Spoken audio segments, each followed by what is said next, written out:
नमस्कार। किसान न्यूनतम समर्थन मूल्य के लिए कानूनी गारंटी के अलावा स्वामीनाथन आयोग की सिफारिशों को लागू करने, किसानों और खेत मजदूरों के लिए पेंशन, कृषि ऋण माफी, पुलिस मामलों को वापस लेने और लखीमपुर खीरी हिंसा में पीड़ितों के लिए न्याय की मांग कर रहे हैं। और इसके लिए किसानों ने अंबाला शंभू बॉर्डर, खनौदी जिंद और डबवारी बॉर्डर से दिल्ली आने की योजना भी बना ली है।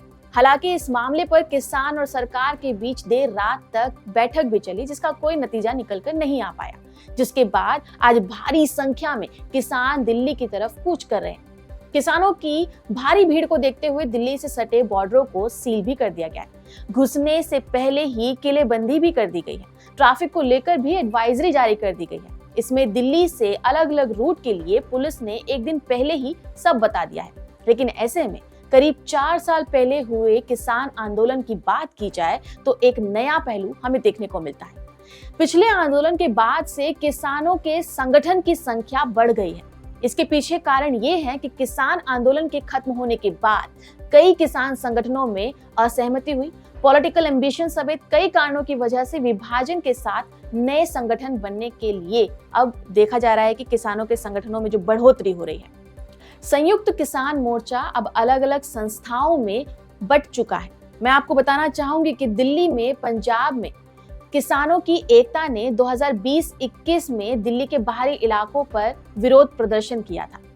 इससे बीजेपी सरकार पर 3 विवादास्पद कानूनों को वापस लेने के लिए दबाव बनाया गया। इन कृषि कानूनों को वापस लेने के बाद दिसंबर 2021 में किसानों के घर वापस लौटने पर एग्रीकल्चरल ग्रुप्स के बीच नए कॉम्बिनेशंस और डिविजन्स सामने आए। किसान संगठनों में डिसएग्रीमेंट्स भी बढ़ गए थे। इससे खुद ग्रुप्स के अंदर कई टुकड़े हो गए थे और अब एक्टिव फार्मर ऑर्गेनाइजेशन की संख्या बढ़कर लगभग 50 हो गई है। वहीं नवंबर 2020 में कानूनों को सामूहिक रूप से चुनौती देने के लिए एकजुट हुए 32 किसान संगठन तब थे। अब किसान संगठन आज विरोध प्रदर्शन के एक और दौर की तैयारी भी कर चुका है और इसी क्रम में उन्होंने दिल्ली की तरफ कूच का ऐलान भी किया था।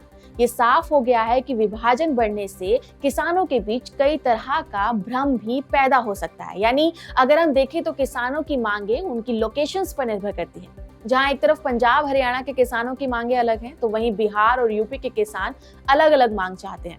ऐसा ही साउथ इंडिया के किसानों का है, जिन्होंने हमेशा अपनी अलग मांगों को सामने रखा है। हालांकि अभी इस प्रदर्शन में एमएसपी मुख्य एजेंडा है।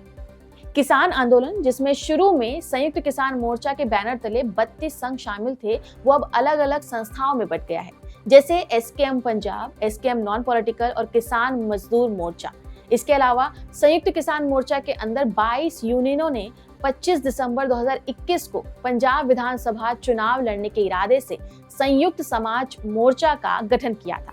बलबीर सिंह राजेवाल ने संयुक्त समाज मोर्चा का नेतृत्व एक्सेप्ट किया था। हालांकि पंजाब के 3 प्रमुख किसान संगठन बीकेयू एकता सिद्धपुर और बीकेयू एकता डंगोडा ने एसएसएम में शामिल नहीं होने का फैसला किया था। हालांकि इसके गठन के कुछ समय बाद ही कई संगठन एसएसएम से अलग भी होने लगे थे। जैसे ही चुनाव लड़ने के फैसले का उल्टा असर हुआ, एसएसएम में घटकर 5 फार्मर ग्रुप ही रह गए थे। खैर, अभी देखना होगा कि बढ़ते संगठनों में किसानों की मांग को सामने रखा जाता है या फिर संगठन बनाने वाले इसमें अपने ही हित को खोज रहे हैं। आपका इस पे क्या कहना है, हमें कमेंट करके जरूर बताएं। नमस्कार।